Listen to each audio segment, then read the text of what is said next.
I'll admit I'm not sure it's a good idea to revisit this game, mainly because I already know I just recently got back around to working on Odyssey 2 and 3 a little bit, after going, what, over a year on updates, So if I work on this one, you can expect probably a similar situation. There's going to be a lot of hiatuses of pretty decent length, and I may not do a lot of episodes on this series, in any given month, because it's very grind intensive, these games, which makes them very hard for me to want to work on, because it's just not fun sometimes to just grind against trash enemies, and even when you can grind against foes and stuff later on, it's still time consuming.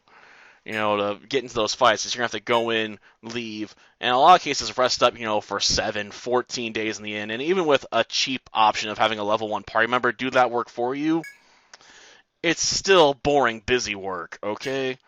Like, I've done Etrian Odyssey 2 a bunch of times, and it's still really damn tedious.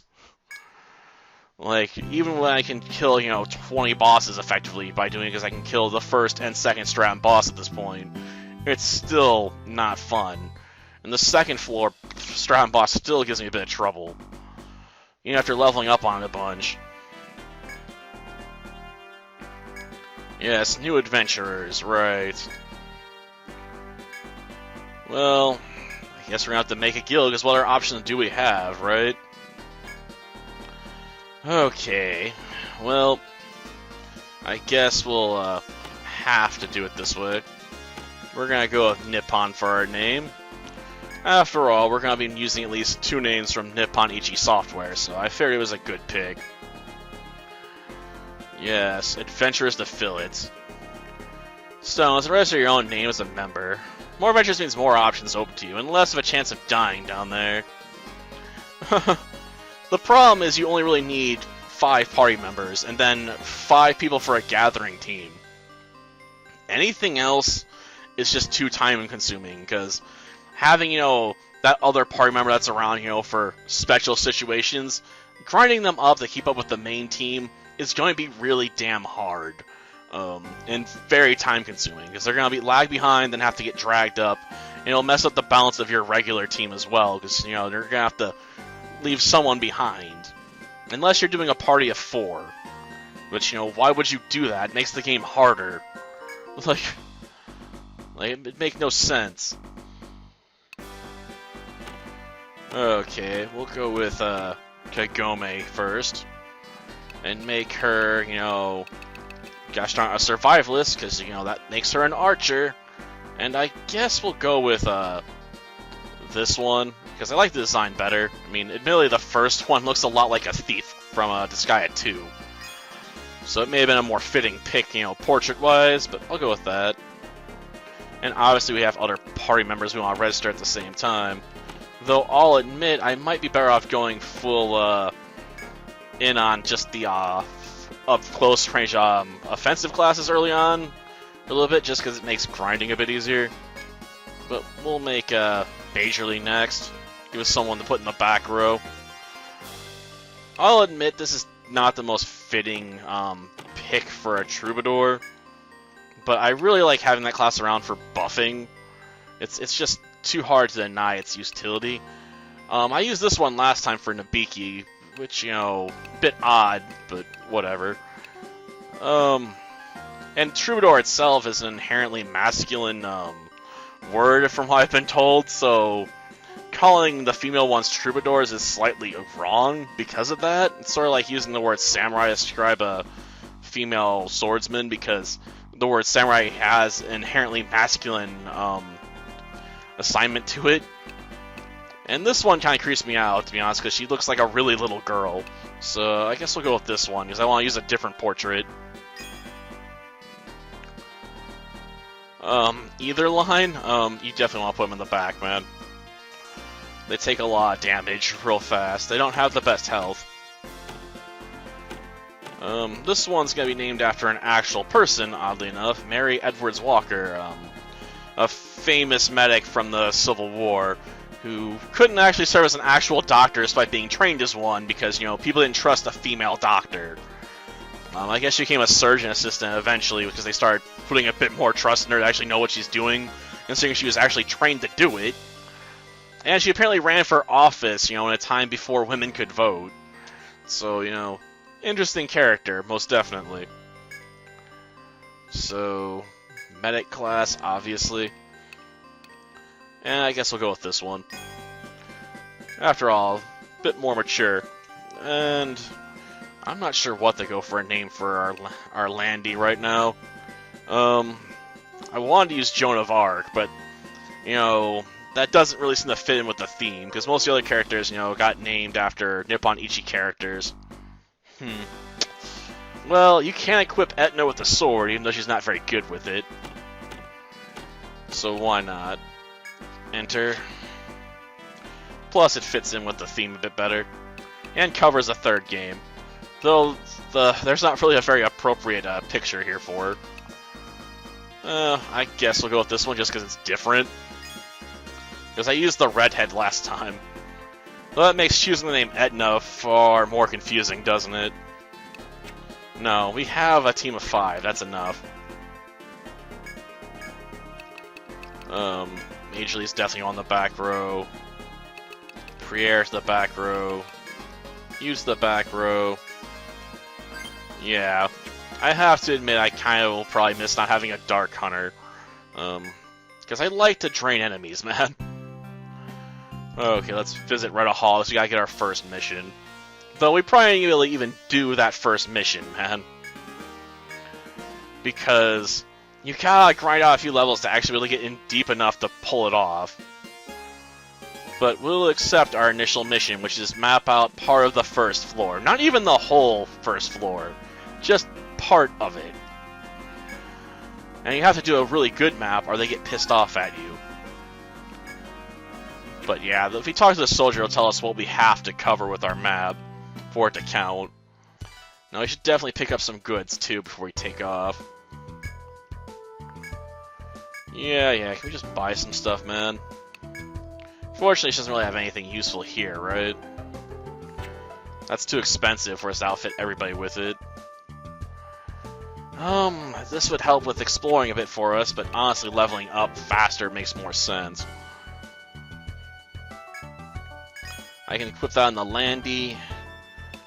We can put that on our Survivalist. I can't use any of this other stuff. And this really ain't gonna help me right now, because it has the same attack power as the basic wand. Okay. And having +1 agility doesn't really help, because agility is screwed in this game, so don't even bother with it. That's why you don't mess with agility up on the Survivalist. I mean, they usually go first anyway, so having more agility doesn't help unless it's to unlock other skills. Okay. Let's just grab some helmets then. And I can't remember if they're alright outfitted with charges or not.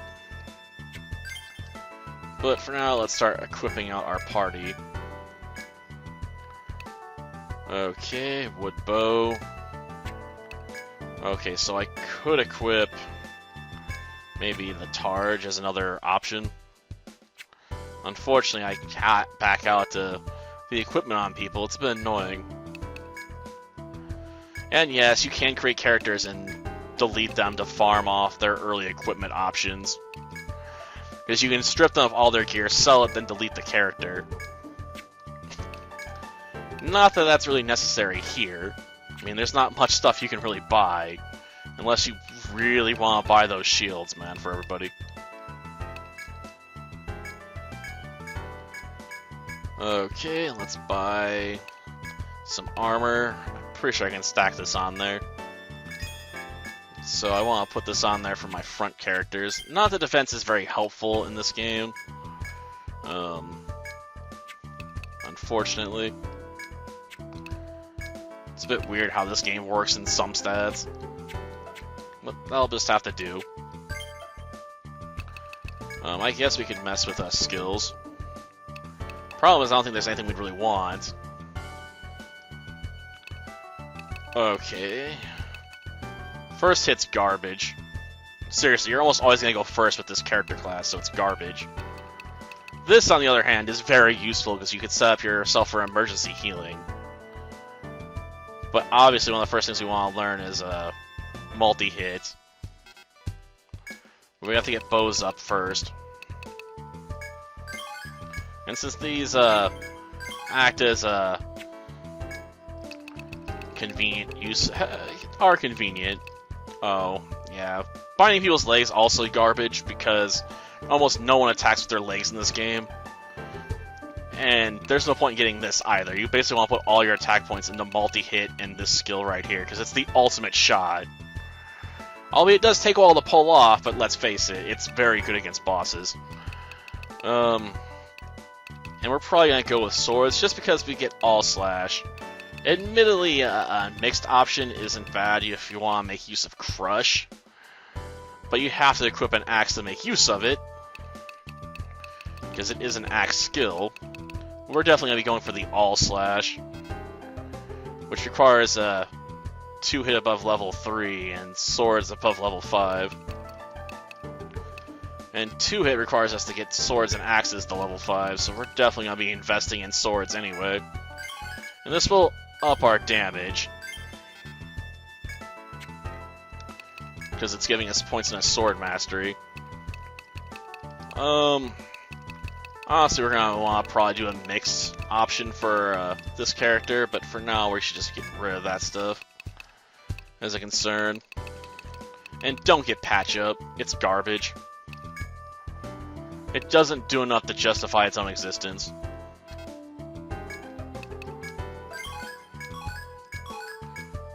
Yeah, shelter's not very useful either. For the same reason, because how defense works, you're really just going to want to invest in bravery, erasure. Recovery can be helpful, but honestly, you're probably just going to want stamina and relaxing. And healing, that's something I like to take. But we'll start focusing on bravery.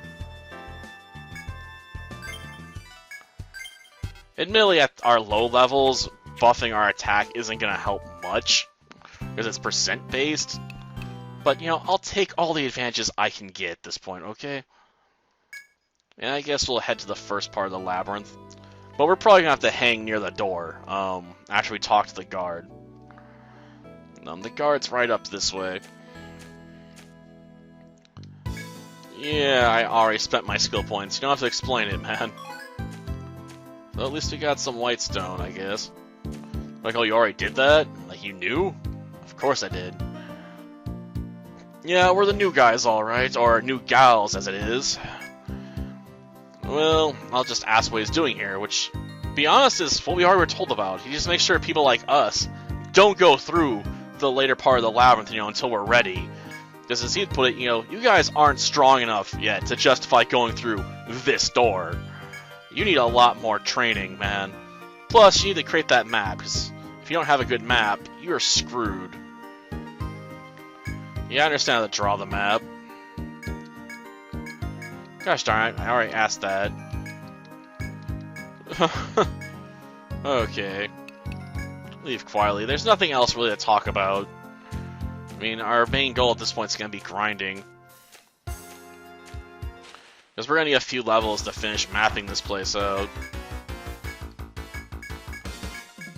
Okay. Well, let's buff those attack stats, right? Bit surprised if Sarvos went last there. Bit weird. Oh, we got some soft hide. And we met a new enemy, that's cool and all, but I want to stay near here. That way if we have to retreat, we have an easy option to do that. Okay. Though apparently I can't get into encounters that close in, huh? Okay. What, just going back and forth is fine. It'll trigger a random encounter eventually. Some tree rats, eh? Well, they shouldn't be that powerful. Gosh darn it. I thought she'd be going faster than that, but okay, whatever. Yeah, I know, the staffs and knife don't do much. And the enemy has fallen. But only one experience apiece, huh? That sucks. Come on, game. Throw me something useful to grind on, will you? Ow. Probably gonna have to go heal here pretty soon. Just because I don't know how many enemies I'm gonna get ambushed by. You can get to fights with up to 3 enemies pretty early on. Okay, let's just head this way for now. And recover up, right? And yeah, how much this costs depends on your level. So at level 1 it's 8 EN, but the higher you go, the higher up it costs to stay, so it's annoying. And I guess we can sell off our crap here and see what we got. Yeah, I didn't think I was gonna unlock much from that. Now head back to the forest. I wish she actually had, you know, some warp wires in there already, because they cost 100 EN, which would be hard for me to cover back, but at least let me, you know, be able to explore a bit deeper, you know, without worrying, you know, if I get low on health. Because I could always fall back. Okay, guess we'll go this way. I mean, we can turn around and go out near the entrance again. I want to take out the butterfly first. Again, not much of a buff coming our way, but I'll take what I can get at this point. Man, that turn order was screwed up. Okay. I can't stack bravery. That would be no point to it. I'll appear on the back row characters, that doesn't do much of anything, right? Like, what does it do for them? They still do the same amount of damage, because like I said, it's percentage based. Oh, we got a tiny petal. Okay. Gosh darn, I didn't want to go this far down, did I? No. Okay. Gosh darn it, we got blindsided.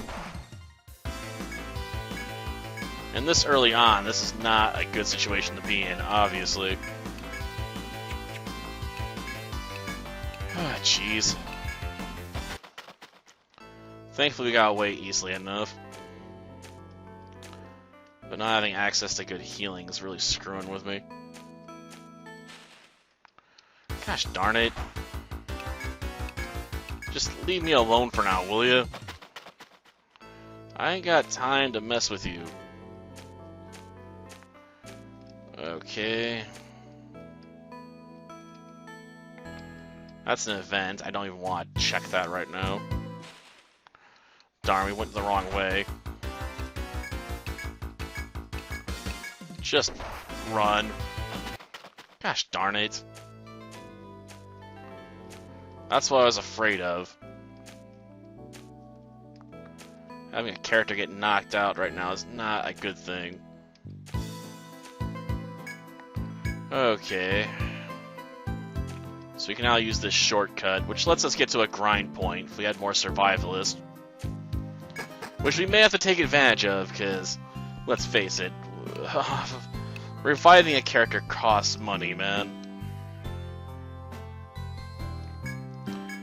That's the only time you ever want to come in here for revives. Ugh. I hate getting knocked out. Well, let's take a nap, I guess. Mapping that place out's gonna be hard without grinding out levels. Jeez. But I think we can do one more thing, but I guess we can show it off in another episode. Until next time, then. See ya.